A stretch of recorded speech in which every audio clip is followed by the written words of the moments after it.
Track'te ilim var, beslenir iman. Her yer ihtilaf, şer ve istila, bence bir liman. Gerçekte kitapta yazılı bu Kur'an. Dur bak burada flow mus'ab, anlatır hak kitap, yalan ve hakikat, cabası tarikat. Sana yobaz derler, böyle olmaz derler. Onlar gibi düşünmedikçe çoban derler.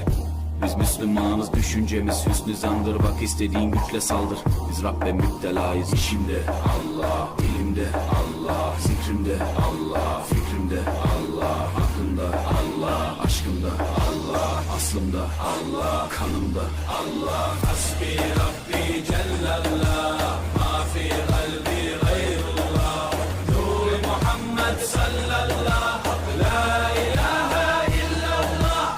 Hasbi Rabbi Cellallah, ma fi kalbi gayrullah. Nur Muhammed sallallahu, la ilahe illallah. Bu benden bir davet, nefse ikamet, hem de tek çare Allah.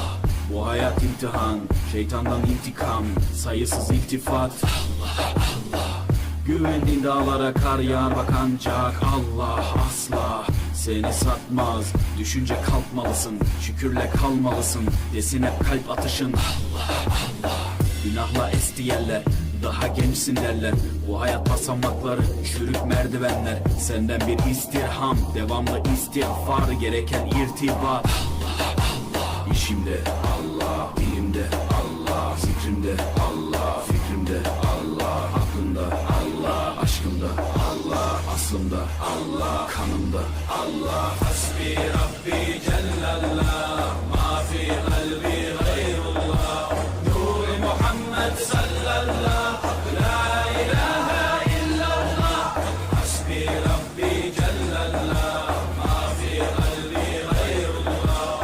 Nur Muhammed sallallahu.